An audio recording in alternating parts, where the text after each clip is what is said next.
Hey, everybody, welcome to Contra Talk. My name is Richard Henry. We've got another great show for you today. We're going to be talking to Collin Houseal.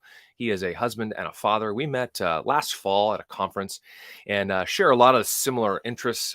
He's run Houseal Creative for about 22 years, doing all sorts of different types of media and marketing design stuff. He's actually the father of Rivers Houseal. She was on the show when we were at the conference. We did a little thing there. They also run Noggin Nose Press. It's a small publishing house where they're seeking to put out biblical content, historically Christian and just orthodox all the way around. So it's going to be a great conversation. I hope you enjoy it.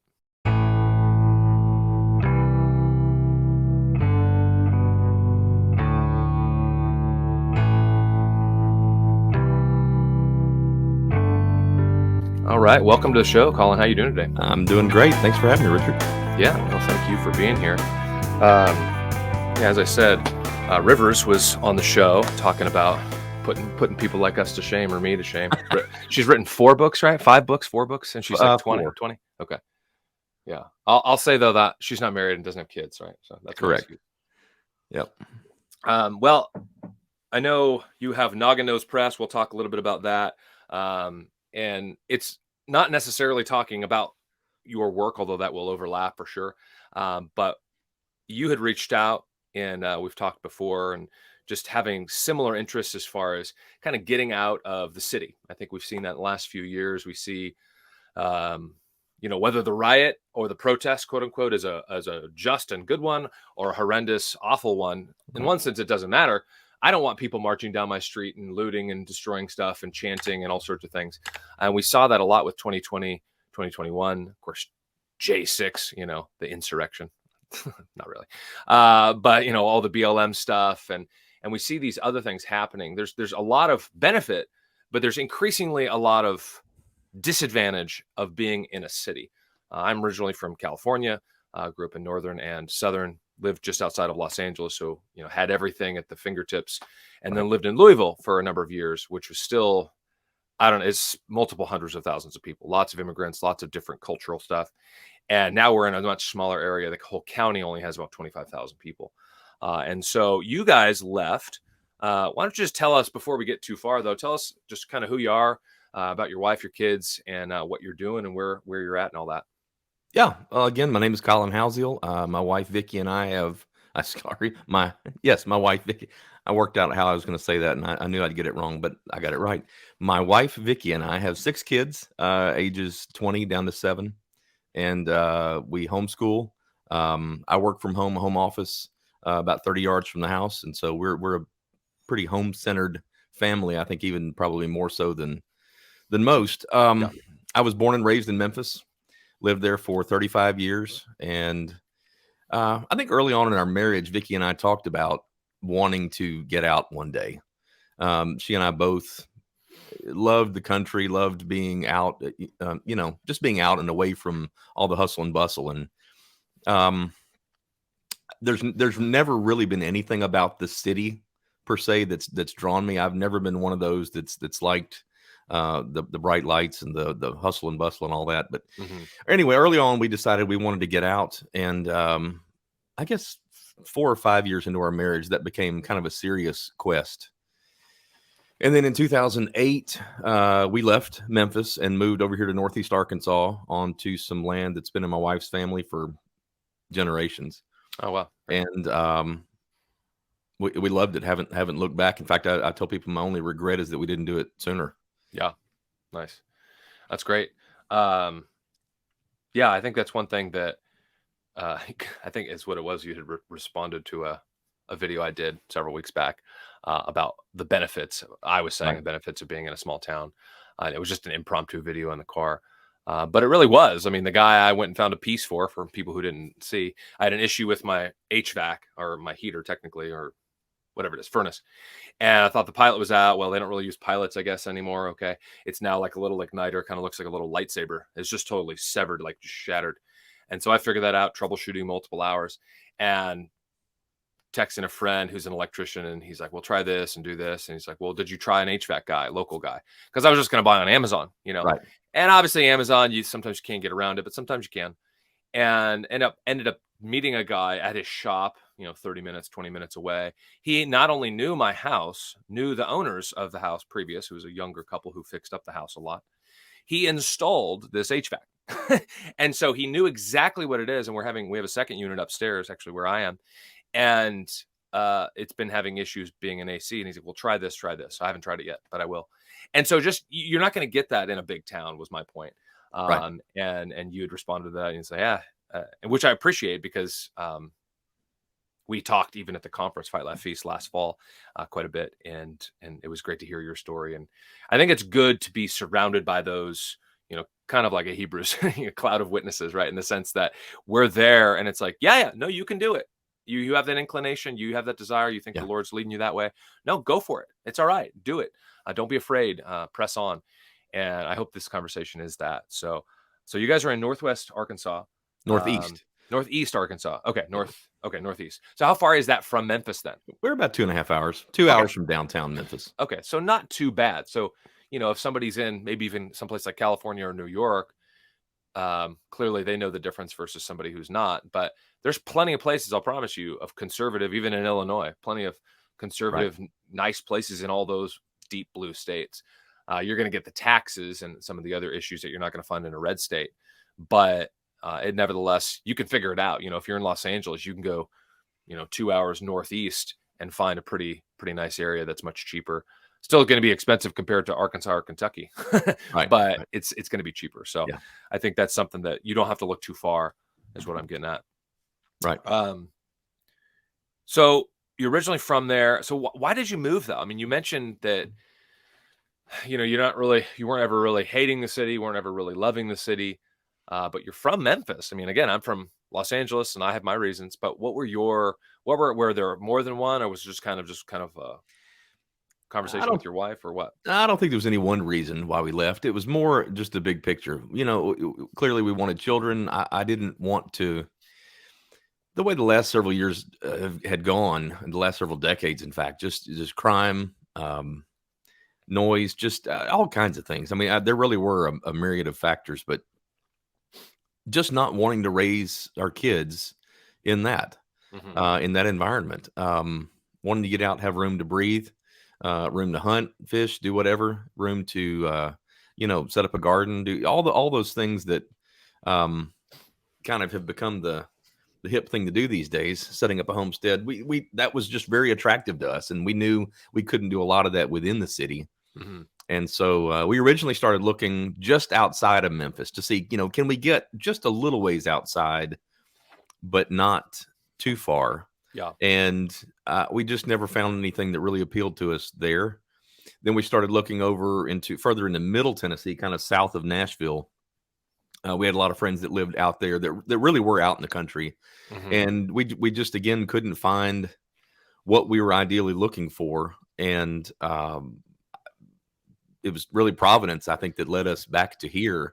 And my wife's parents kind of told us that, hey, if you all move over there, move out to this family land, we'll follow you. And so they live, my in-laws live a couple hundred yards down the hill from us, and our kids get to interact with them on a very regular basis.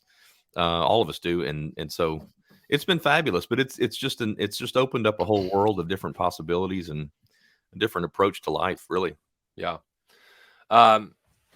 Flesh that out a little bit more. I mean, what are some things, I know that's kind of our third question, really, or just, our framework questions. We'll obviously have other things, but what are some practical benefits? I mean, you mentioned already, there's less crime, there's less noise. We're seeing that here. I mean, we're in a town of about 8,000 and we could walk down to the little town square. Right. But I don't have any, there'd been maybe one time where, we were walking and it's kind of like, it's a little sketch, but there's all 6 of us and I'm not a short dude. And so, and usually Kentucky, you can conceal carry here, no problem. Right. And, often I do. And so, and it wasn't really anything. It was just a little mildly suspicious, but that's it. You're not going to do that in downtown Los Angeles. You're not going to do that in even downtown Louisville, many, many places, even during the day. And so here in Grayson County, where we're at we're in the county seat, which kind of had a little, now the courthouse has moved, but it's still the building, and there's a little circular thing. There's shops and stuff around it. It's just nice. Now, we have to drive an hour for some stuff, or an hour and a half to go up to Trader Joe's or Costco. Right. But we do that once a month. What are some other benefits for you all? You mentioned gardening. You mentioned, of course, your parents are your in-laws, you said? Hmm. Okay, your in-laws My are wife's nearby. parents. Yep. Yeah. What other things have you found over the years? I guess maybe what were you expecting? What was it, a decade ago, 12 years ago, something like About that? 15 years. 15 years ago. Okay. Yeah. So 15 years ago, kind of rewind back to 15 years ago. What were you thinking and hoping? What has changed? And what are the Wow. benefits that you didn't even see? Spring Yeah. that on you. Well, first of all, I have to say our plans fit. Our plans when we came out here 15 years ago were very quickly obliterated. Okay. Everything we thought was going to happen, the schedule that we thought it was going to happen on, the way we were going to do this, how we were going to build our house, and so forth. It. Okay. So you build. Okay. We Right. Yeah, we did. Well, when we Okay. first came out here, we bought a used house trailer, just a little old house trailer we bought down in Mississippi, in fact, and had it Okay. hauled all the way up here. And the plan was we were going to live in that for a year or two while we built a house. And 8 years later, we finished the house finally. Oh, wow. So Were you guys in that the whole time? we were. Okay. Wow. We were. And for the first few years of that, I was working, being self-employed, working from home. My office was inside that trailer also. So we were sardines. Wow. We started building our house, I think, in summer of 2016, moved in the spring of 2017. So that really changed, our world out here just from a practical standpoint. And then I built this office, little cottage right out just a ways from the house. Yeah. In, I guess, 2019, I think. But so one of the things we learned is you can make, the best laid plans don't necessarily always work out. And, but we've learned also that that's okay. That we've learned to be flexible and be more realistic about what we want to do. When we first came out here, we dove in head first into the whole farming and gardening thing, and very quickly got overwhelmed. We're one of those families. My daughter likes to joke that we're wired to do things the hard way. We have to Yeah. learn some lessons the hard way. Yeah. And that was definitely one. And we did learn a lot, and it was fabulous, and it was a great experience. But we went through some hard lessons, and ended up pulling back on a lot of that stuff. The gardening, we raised chickens, pigs, goats. Trying to think of what else we did, but we tried doing all that. We tried to set up a acre garden, Yeah. and quickly got overwhelmed with trying to maintain that. And Mhm. we just learned over the years how to do some of those things a little more wisely, to where it's manageable. In terms of other benefits of what we've learned being out here, there is such a sense of community when you live in a small town. The town that we're in, Smithville, and we're on the outskirts, population 87. So this is Oh, wow. we're not even a one-stop light town. We're a one-stop sign Yeah. town. And again, we're on the outskirts, but just over the time that we've been here, getting to know folks in the community, there's just such a deeper sense of relationship here than what you get in the city. It's hard to even explain. Mhm. I think everybody in the city, everything is so fast paced. Mhm. It's so transient, and folks might live in this house for 3 years and this house for 4 or 5 years, and then they're constantly moving around. But when you put down roots somewhere, especially when you put down roots somewhere where there are already existing roots with your family, like there was in my wife's family that had been here for generations. We came to town, nobody knew me, my name, my last name, our family last name, but all of a sudden, oh, you're Stephen Christopher's, granddaughter and family. So, all of a sudden we were in, Right. they kind of had a connection to us. And just building those relationships over the years has really been fascinating to see, and wonderful, because they're so much more real. Mhm. Yeah. No, that's good. What was the thing you mentioned, gardening? I know that's a pretty big thing. I've been gardening for quite a few years now. Nothing like massive, and I always have big high hopes of each year trying to do this and that, and end up not doing this or that. We did pumpkins last year, which was pretty fun for the first Yeah. time. What were some things, I guess, selfishly I'll ask, and hopefully it's helpful for others.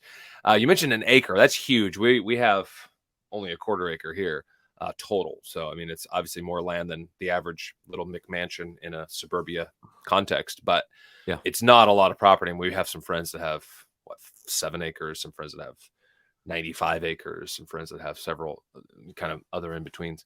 We'd like that personally, whether that's here or somewhere else long term. But what was the thing that you saw? Just too much to handle, or what was it?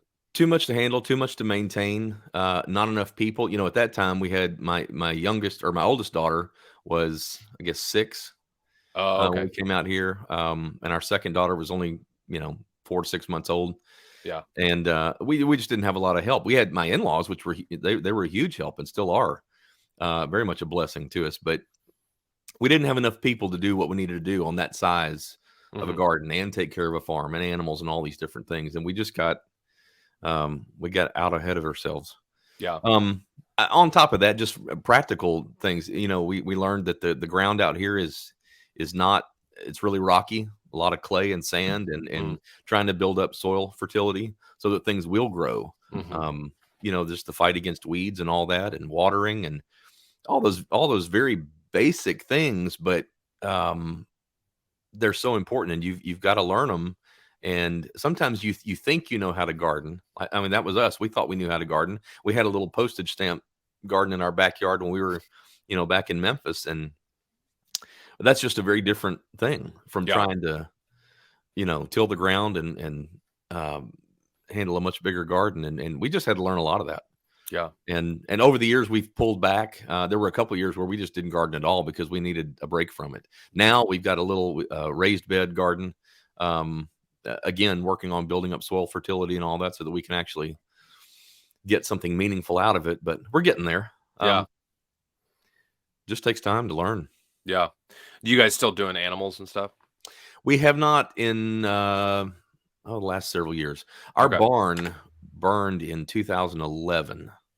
Oh, wow. Yep. Lightning strike is the best we can determine. We had an electrical storm come through early one morning and awoke to the barn just completely engulfed.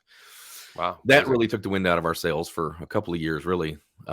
We lost a few animals in that, and it kind of took away, the barn is really the center of a farm. And so when you're trying to do any kind of livestock or gardening or anything like that, just having that barn, having that shelter is such a critical piece. And when we lost that, it really, really threw us for a loop. But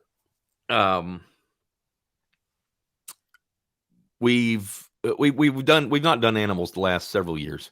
Okay. Although we're gonna get back into chickens this year for obvious reasons, the way egg prices are going. Seriously. I had some one of the friends that have their church that I pastor. They've got 4 kids. He mentioned they're going to do ducks. Actually, I guess ducks are even better as far as you need a little water, like a little pond, like nothing huge, Right. but they produce like a larger, more frequent eggs often than chickens, and they'll even eat more general stuff that you don't have to worry about specific feed. Although chickens usually are fairly easygoing when it comes to eating too, as far as I know. But I think we're going to start with chickens first and see how things go. Maybe we'll get some ducks at some point. I didn't mention it in talking beforehand. Talk a little bit about Naganos. I know, and just kind of what you look like with even your creative stuff. I know that's my background as well. Right. As far as, I went to school for that and kind of changed gears about 10 years ago, went to seminary, and I still enjoy it. I still do it for the church. I still do random things. I've found I guess it's like a small Christian publisher that produces a bunch of Christian books, and I've been working on book covers for them off and Yeah. on things and all sorts of stuff. The business. Flesh out kind of how you kind of got there, and how you guys started Naganos Press and some other things that way. Just your kind of daily, weekly, monthly life like that. Sure. Well, my background professionally is design, advertising, marketing, all that kind of thing.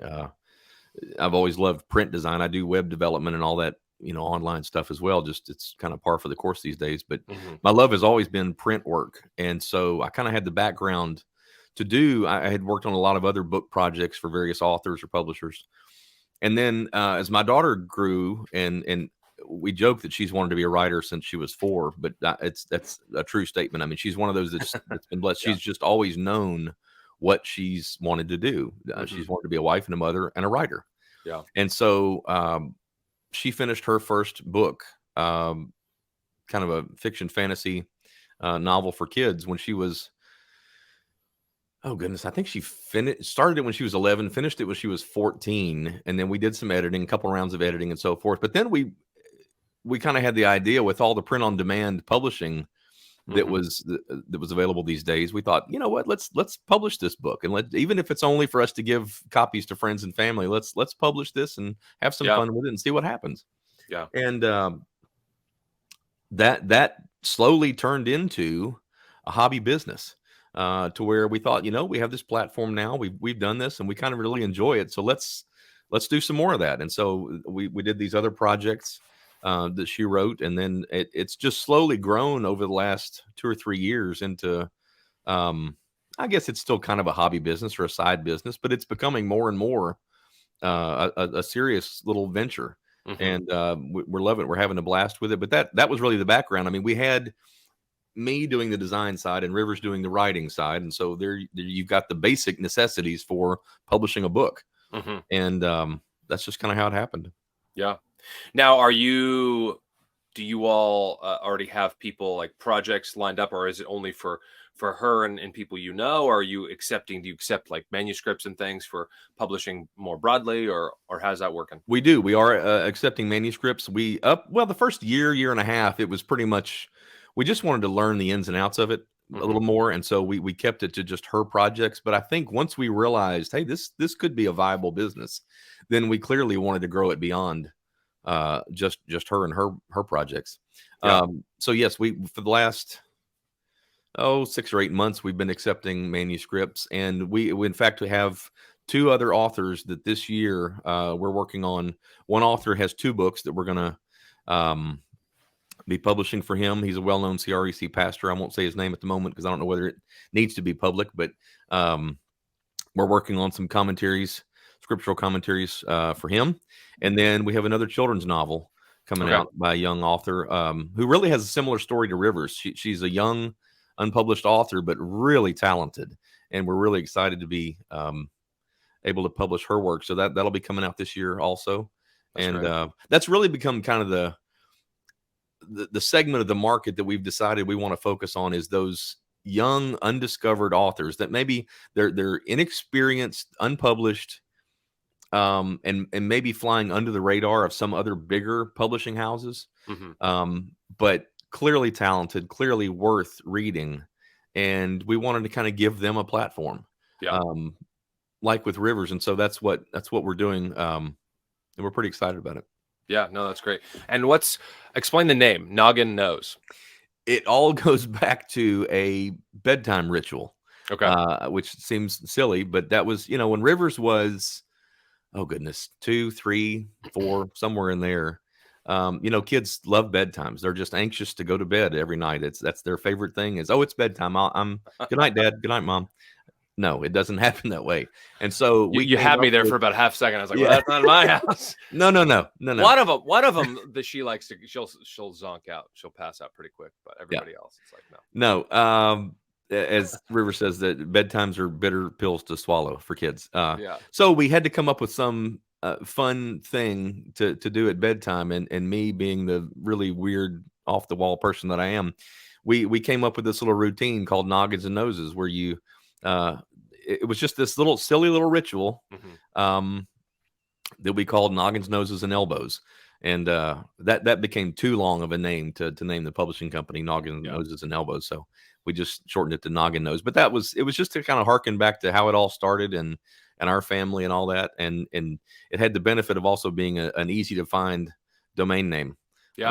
These days, that's, you start a new business, it's hard to find a domain name, and Noggin Nose was strangely available. Yeah, there you go.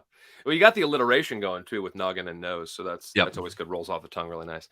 I like it. So so what's what's your all's website? nogginnose.com. Nogginnose.com. So it's just Noggin Nose, NOGGINNOSE.com. Okay. Yeah, perfect. Well, so if anybody listening is going to be wanting to write or writing, I would look up Naganos for sure. Yeah, we'd love to hear Um, from you. do you have you have a website too for your creative stuff? HousealCreative.com. How's Well, really, I don't have much of a website. I have been so busy That's always the the last case. several years. Yeah, honestly, it is a Yeah, no, blessing. it really I is. have, um, I haven't had much of a website for years because I'm just booked to capacity, and that's Yeah, I'm very blessed to be able to say that. yeah, no, that's great. I didn't mention it either. I'll just throw some more spring some questions on you.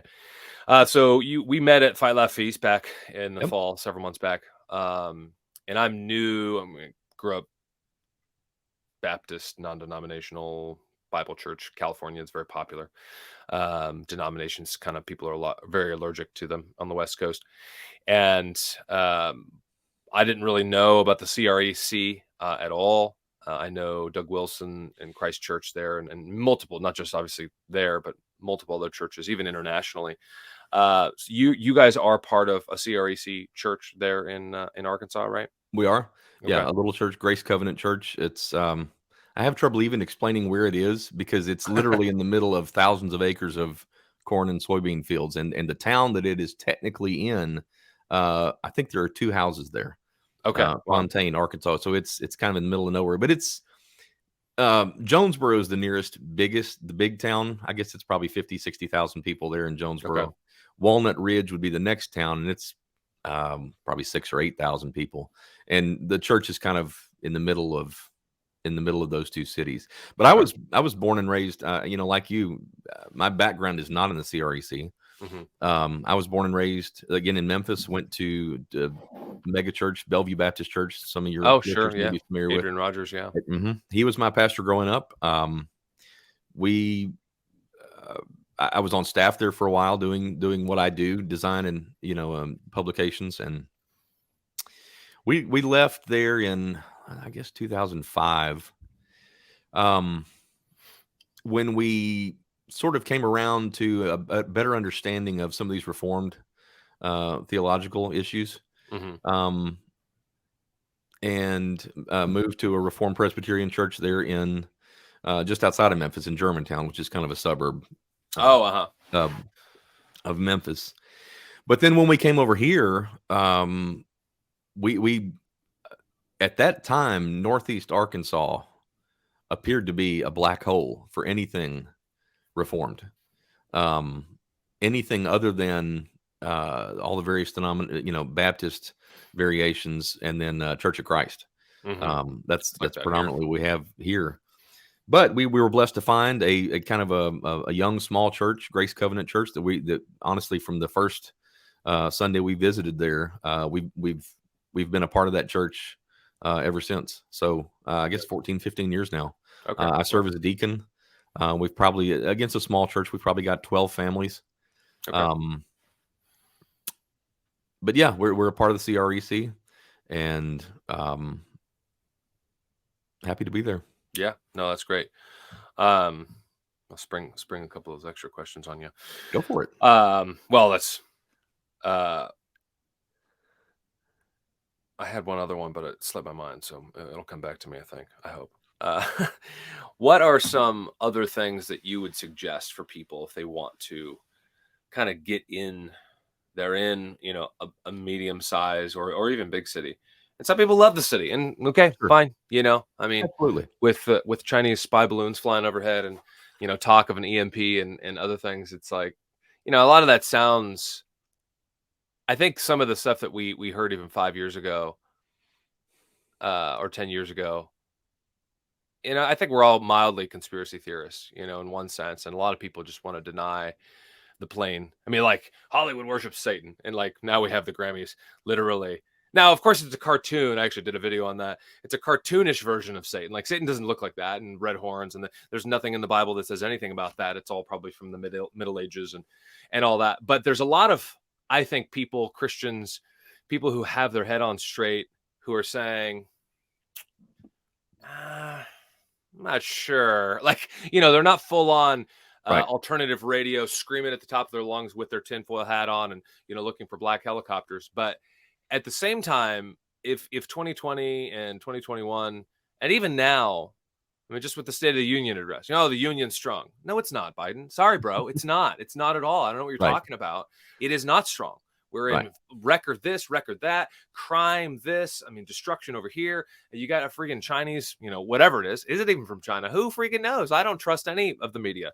Right. Not to rant, but I think a lot of people, especially a lot of Christians, and I've said this often, you find a church if you're not in a church, because sometimes people they fall through the cracks, and they had a bad experience and they love the Lord, but they're like, there's no really good churches. I've got quite a few people that watch overseas in England and Germany, places like that. And one gal was she's north of Greece. I forget what the country was. Latvia? I don't know, something like that. Lithuania? I don't know, something. And anyway, but it's hard sometimes to really find like a solid church that actually people really love Christ. They really love his word.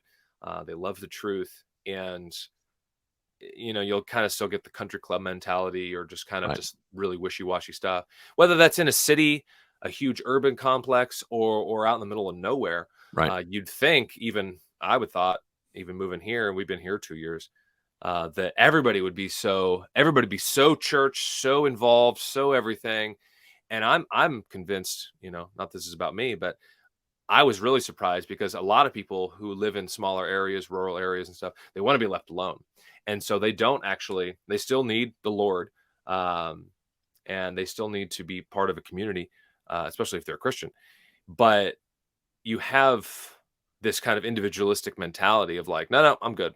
And you won't see that person. You're like, somebody live in that house, and you drive by it 20 times, and all of a sudden there is, and you're like, oh, I thought it was condemned, and you realize people live there on purpose, just like people live in New York City on purpose. What are some things, though, for someone who wants to get out? What would you recommend for someone listening even now, and it's striking some chords, and they're thinking, yes, I just got married and I want to have kids, and I do not want to be in Minneapolis. I do not want to be in Louisville or Memphis or whatever.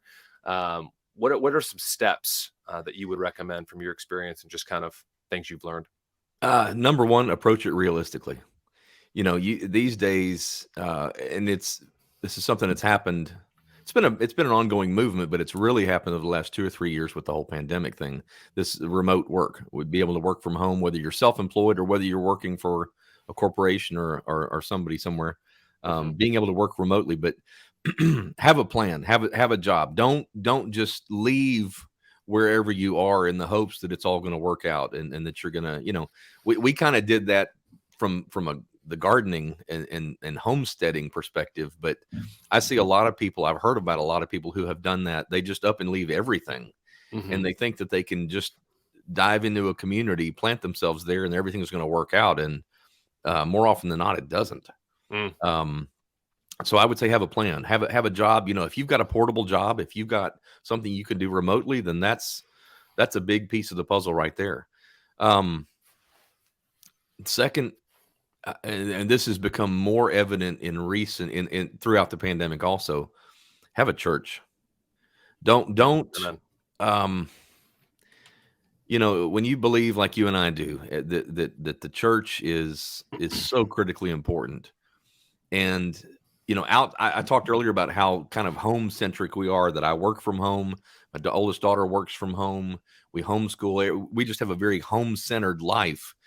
The next step out from that home is our church community, and so that's just so important. That our church in particular is not one that, it's not a weird meddlesome thing, but our whole congregation, again, we're a small church, but we're in touch with one another all throughout the week. I mean, we're friends. We love one another. It's not just somebody that you show up and see next Sunday morning. We're very involved in one another's lives and supporting one another. And that's just so important, regardless of what you're wanting to do specifically on your homestead or what you do for a living. But having a solid church, and I mean solid as in biblical. So I would say have a plan for your income, your job, and make finding or becoming a part of a church a top priority. Beyond that, the rest will work itself out in time. I Hmm. think so many people come out here and they want to do the gardening first. They want to do the setting up a homestead and livestock and do the whole agrarian thing or whatever. And that's all great. It really is. But cover the basics first. You got to have Hmm. an income. You got to have a place to live. And I think you've got to have a church. Yeah. No, that's good. Very super, super practical and probably like a no duh. But at the same time, Right. like you just said, a lot of people think, yeah, I mean, I'll figure it out. I'll move, an hour outside the city, or go move to Wyoming or whatever. Um, and then you realize, oh, I would say I would add to that maybe somewhat weather, as far as just climate, especially if you're looking at something that's outside of your state. Kentucky, similar, I would say, to Arkansas, Tennessee, Right. slightly colder probably, since we're a little more north. But I've been connected with Baptist College up in Vermont that started about 10 years ago. And I have an itch. Don't tell anybody else listening. But there's a huge need in the Northeast for biblical churches, gospel centered preaching, um, and because there's so many church buildings that are just shells, Yep. that liberalism just went in and just gutted them Yep. and just left them dead. Generally a congregational, historically, Puritan, and then Baptist, kind of the two main things in almost every, say, Vermont just alone, in the dozens of little towns in Vermont. Now it's one of the most secular places. Of course, elected Bernie Sanders and has been there for a long time. Um, and I was actually up there last in December and preached at a chapel up there and stuff, and it was really good. And it was, but it's also super cold. And then my point is, even then, you think, oh, I like the snow, and it's like, yeah, but look at it on the globe. Right. Track it across and look where it is. And if you don't like when you went there when you were a kid, or Right. you're not a big fan of, I mean, I'm not a huge fan of the heat personally. I'd prefer cold over heat, but Florida sounds great until you get to Florida and you're like, oh wait, there's alligators. Oh wait, it's Right. swampy in January. I'm sorry, and you have these kind of wake ups. So I would personally add to that, not to discount what you said, No, no, you're right. um, but practical stuff like that, and Absolutely. maybe even shopping to a degree, because we still go to Costco, Trader Joe's, uh, but we stock up. We kind of Right. make a one for F1. We have a little pan, like a almost storehouse, not huge, but we'll get 6 of this thing, not 1 or 2 like we did Right. a couple Well, years ago. you, you almost have to. I mean, we do the same thing. We're 30 minutes from the nearest Walmart. Mm, We're an hour from 45 minutes to an hour from any serious grocery stores. yeah. Jonesboro has a Sam's, but that's an hour away. But yeah, I mean, when you live out this far, you've. I joke with people to get them to give them a better sense of kind of how remote we are. We're to take the trash out to the street is a 2-mile round trip 4-wheeler ride. Nice. It's not walking to the end of your driveway. Yeah. And so to do anything, to go anywhere you're talking about 30 minutes minimum. Yeah. To go anywhere, pick up anything, do anything. And even that 30-minute trip there's limited options there. Yeah. So no, you're exactly right. You've got to be practical and realistic. Otherwise, yeah, I'll tell you a funny story. When we moved out here, we were setting up that house trailer, and I was trying to I think it was plumbing I was trying to work on. I was trying to get some PVC fittings and so Hmm. forth. And I'm used to coming from Memphis, where you've got Lowe's, Home Depot, you've got multiple hardware store options that are open till 9-10 o'clock every night. And Hmm. it's you can get what you need whenever you need it, really. Out here, again, we're an hour from any of those kind of stores, and the Mm. local hardware store closes at noon on Saturday. Wow. So here I am. I think it's Saturday afternoon. I'm going to run up and get these parts. Yeah. Nope, not happening. Yeah. And just Well, I was, having to learn those yeah. things of its stuff just works differently in the country. Hmm. Um, That's a good way but, to put it. but you got to be realistic about that. Yeah. There's so many, not so many, but there's quite a few main practical things that someone should consider beforehand. So, well, I'm sure your church, and I know my church, is taking applications for anybody who wants to get out of the city and go to Arkansas or Kentucky. Yeah. We're more than happy to welcome you. But we've actually had quite a few people move from California. Last I heard, it was one number was over 1 million in the last couple years, but somebody else actually told me it's 3 million that California has hemorrhaged of actual citizens. Of course, they've gotten illegal immigrants, illegal aliens. and all that. Not to get into California, but there had been 5, 6, 7. A couple of them are friends and family, and several have come to the church. I've met 2 others who aren't at the church, but they visited, and they're also from California. And another family just moved, also from California, Yeah. and unconnected to these other people who've moved from California. Right. And so I just met another guy who visited about a month ago. He's from I think North Carolina, South Carolina, something like that. Single guy, middle-aged guy. And why he moved from North Carolina, I don't know. I met somebody from Georgia, I guess, because Georgia's getting a lot, kind of like Texas and Tennessee, is getting a lot of people from blue states, and so Yep. it's getting even more expensive. So they came up here for some land. Another family. They're not at the church, but I met them at one of the local restaurants. And I think there is a great shuffling, and it's something, as a student of history, I really appreciate, because you can see this throughout. I mean, it's not new. Right. There's a cataclysm. There's political stuff. I mean, we see that in the Bible. I mean, it happens in the Right. Old Testament and the New Testament. I mean, even with Christ as the infant, leave, go to Egypt, all right, come back.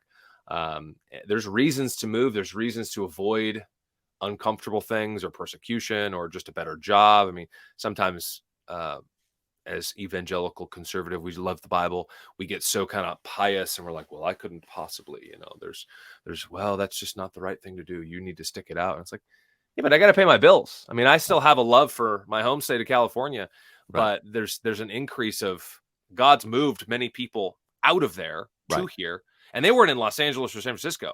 They were in like normal conservative red areas, and they still left. And that's Right. several of the families that are at the church now.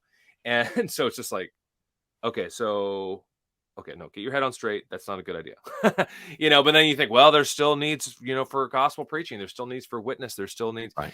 And so who knows what the Lord will do. But there is, I think, a great benefit to being, like you mentioned earlier, with a community and being part of a good local church. Even if it's a big church or a small church, whatever. But if you're in that area where you see each other more regularly, Yep. that's how you're really living life, and it's That's it. something we need. We're built for community. We're built for relationship, and to kind of just pop in and out and maybe see somebody, once a month or a couple times a month randomly, or maybe, let's go get coffee. But it's not this like overlap, intertwined, whether it's Bible studies or just hanging out or having people over for dinner, or, hey, can you help me come harvest, or can you help me come do Right. whatever, help me come build a fence. Right. All those things happen a lot more in more rural communities, which is fantastic. So Yep.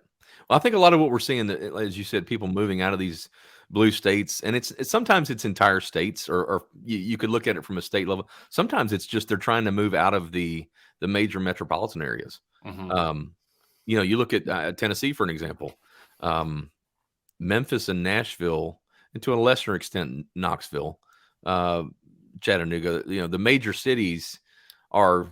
You probably, I mean, I'm sure they're somewhat different from other major cities like Los Angeles, Chicago, but at the end of the day, they're really not, in terms of the attitudes of the people, the crime, all that.